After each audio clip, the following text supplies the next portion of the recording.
the take on Call Her Daddy's deeper. The people that really hate her, they're mad because she's basically telling an entire generation of women what men actually think and actually want.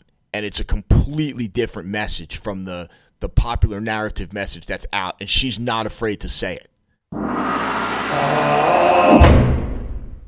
Humans sell out. It's just a fact of life. Listen, they do it. When someone comes in and offers you a bag of money, you stop doing what you're doing and you go do it for them exclusively, and then you try to sell it to the public, and the public gets mad at you.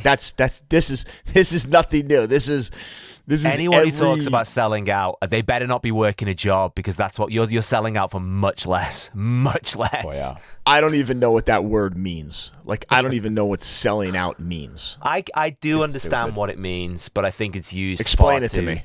Okay, so selling out is when you let the product, in this context, when you let the product suffer for money. So in Rogan's case, he started censoring himself for the money. I think that's selling out.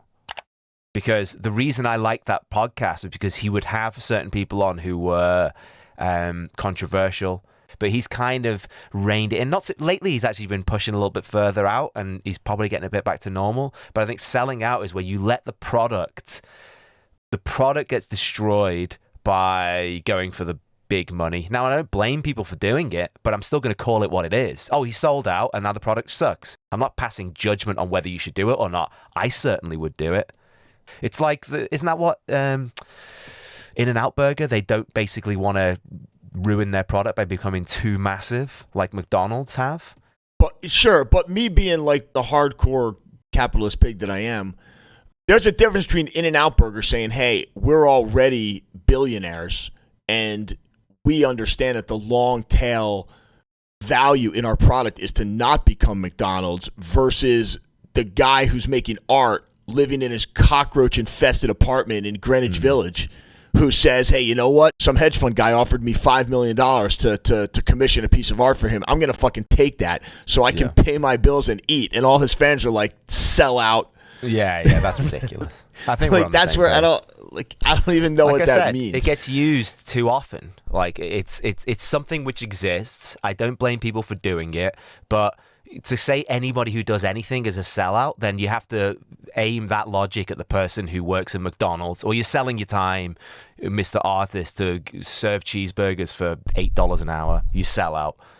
I think the sellout is the guy who's the independent journalist exposing the tobacco industry, who then goes and takes a job at RGR Nabisco for $40 million.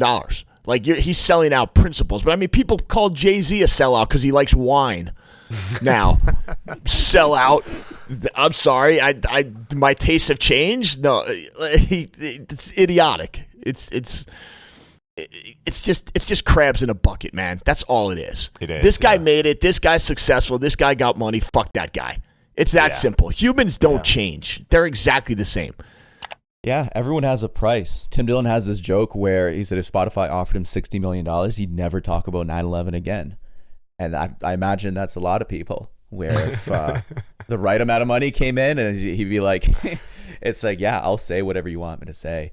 But you guys are just saying, people use the term interchangeably. They say sellout if you suddenly develop a taste for wine, but we also say sellout when someone sells out their principles, which I think are two different things.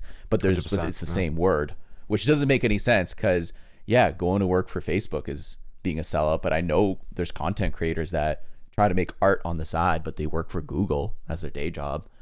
Everyone needs to pay bills. So it depends on what kind of sellout is. But is the whole Call Her Daddy thing, are people angry because she's selling out? Like, is that what the anger is? I think the anger towards her is just kind of exactly what you said. People just can't believe that she gets paid to talk about what she talks about. But hey, good for her. She tapped into a market. She understands the market. She understands the market, and she understands her listeners, and she understands the structure of male-female dynamics better than 99.9% of the people trying to do the same thing in the genre that she's in. So good for her. Yeah. Well, the last thing I'll say is we kind of live in this like hot take economy where everyone needs to have a hot take on everything. Like Bo Burnham had this joke in a special where he's like, can we just like shut the fuck up for like 5 minutes and not have an opinion about everything? Someone asked me once, they're like, what's your take on Joe Rogan getting bought? And I'm like, my take is, who cares? Like, good for him. Like, if you want to pay for Spotify and listen to it, do it. If not, go on Patreon. There's a million good podcasts that you can support on Patreon that are completely independent. So it's like, people on Twitter just need to have an opinion on the Call Her Daddy thing, when really it's like, if it's not for you, just don't watch it. But the take on Call Her Daddy's deeper. The people that really hate her, they're mad because she's basically telling an entire generation of women what men actually think and actually want. And it's a completely different message from the popular narrative message that's out, and she's not afraid to say it. Is that what they're mad about? I thought they're 100% they are. They want to get paid to do that. No. I've never heard anyone being mad. Maybe someone is mad about that, The but people that dislike her, the people that like bash her podcast, hate the message. And they're mad that she's getting paid to give the message. They should be getting paid because they're telling girls they can be astronauts.